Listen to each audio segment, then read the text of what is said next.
Welcome to Houston Real Estate Radio. I'm your host, Shanna Register, and every week we bring you news and information you can use on your next real estate transaction.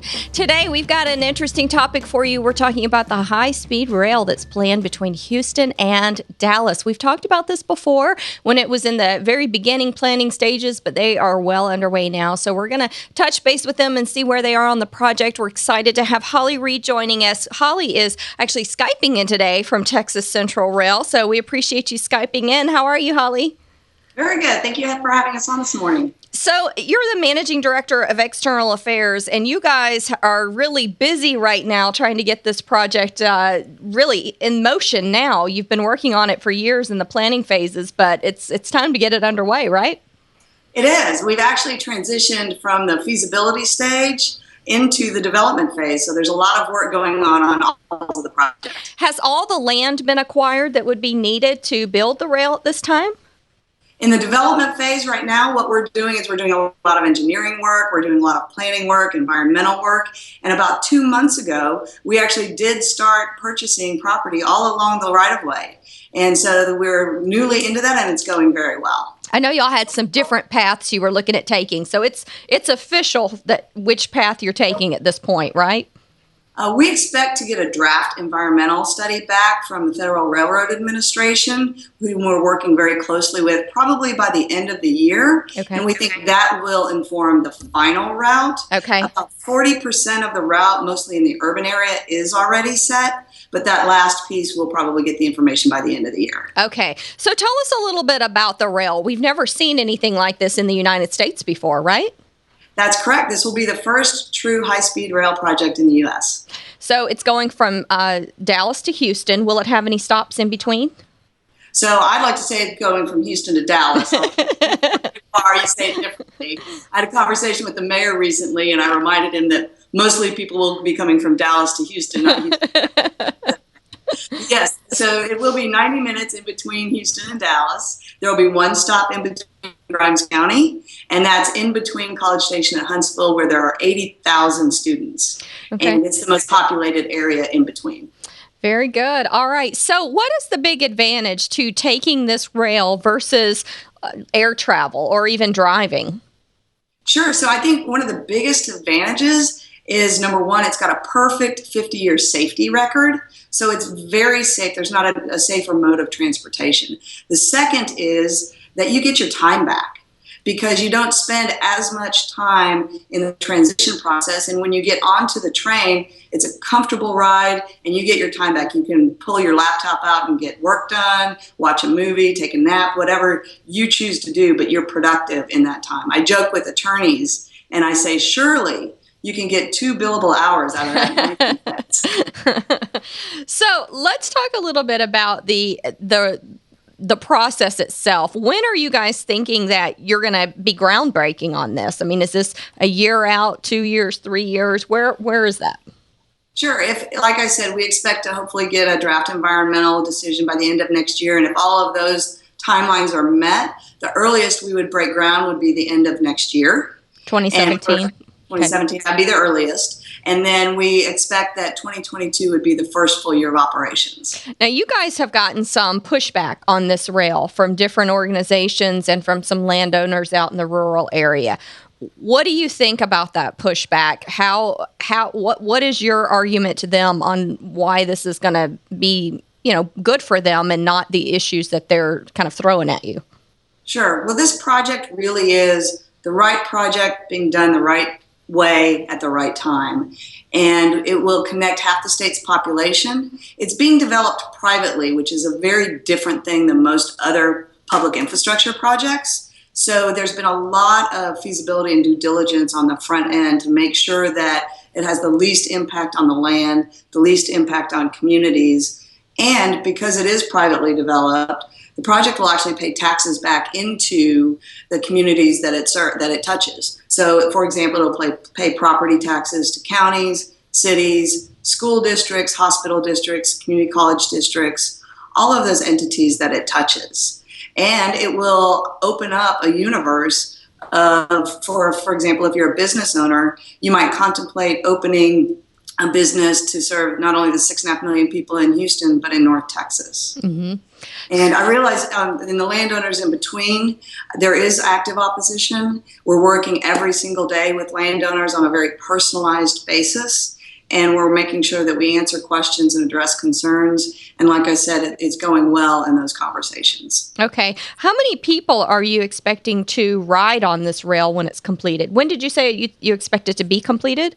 So first full year of operations, 2022. Okay. And we expect the people that will ride it are everybody from the super commuters that go back and forth today to people who want to maybe go have dinner in Houston and go back to Dallas, see an Astros game and come back. And then also, obviously, the business traveler, who their time is money as they go back and forth. Okay. And so I think it's a wide variety. It'll be very competitive with airfare for those people who travel that way. It'll also be very competitive with pulling people out of the cars and off the highway, relieving congestion. Well, yes, relieving congestion would be really nice. I think we could all appreciate that. How many people are you talking about moving per year on this rail? Well, we're still looking at the ridership studies on that, but we expect to run the trains about every 30 minutes during peak times, every hour on off-peak times, and that's 400 people leaving and arriving each train. So it's a really good opportunity not only to move people, but also as we look on how the trains might be used, we're also talking with emergency services and things of that nature in an evacuation scenario. It's interesting that you say that with all the things happening around the world with ISIS. How will that impact how you protect the train and the security that you implement with the train? I would think that you have to do a heightened security now with the issues with ISIS. Sure, and we're working with Homeland Security and the Federal Railroad Administration on all those kinds of rules. That's part of the process. And so we will follow whatever rules are in place for passenger rail, similar to what you would have in other places. And because this is a new project and because the technology is very evolved, we will have the latest and greatest security technology. Will there be something similar to TSA? You see TSA at the airlines. Will there be something similar that patrols, searches people before they get on the train and monitors the train rail? So Homeland Security does have those processes in place for passenger rail. It's different than what's required for air travel. And so we'll follow whatever those rules happen to be at the time that we go into operation. The systems are really smart. There's a lot of things that get done that people never know about. So, for example, the technology that will be deployed here in Texas is Japanese technology. And so what we are purchasing from them is the best of the best. It's got a perfect 50-year safety history. And that's because, for example, in Japan, when the big earthquake hit, the train was smart enough to stop before the earthquake ever hit. So that kind of technology is what we're talking about. Okay, and as we wrap up here, we just have a couple minutes. Is this a sure thing? I mean, how for sure is it? I know you're still in the planning process, but how for sure is it? Because that's what everybody at home really wants to know. Sure. Well, any big project, there are a lot of pieces that have to come together for it to work. And so that's why we're working so hard on all of those pieces. The project can go forward under the law of the land in Texas today. And so when we go into the legislative session, we're not asking for any funding because, again, it's privately developed. And the Texas law as written today is what can be operated on. We're working at the federal level on those safety guidelines and the rest of the rules that need to be put in place for a high-speed train. But overall, we see the pathway to make sure that it happens. Okay, so you feel like it's a sure thing. Well, nothing's ever but I see that all the pieces are in place to be successful. All right. Choice in their travel. Holly Reed is with Texas Central Rail. She's the managing director for external affairs. Holly, how can people find out more about this high-speed rail if they want to go online and research it or they have questions? How can they find out more about it? Sure. Our website is updated very frequently, and it's at texascentral.com. And then we, of course, have all the similar social media outlets, Facebook, Twitter, those kinds of things. So we look forward to people joining us as a result of hearing about it today. All right. Thanks for joining us on Houston Real Estate Radio. We appreciate you Skyping in, Holly. If you've got a real estate question, give us a call, 844-788-9444. We're happy to answer your real estate questions right here on the air every Sunday between 11 and and noon. We'll be right back after a word from our sponsors here on Houston Real Estate Radio.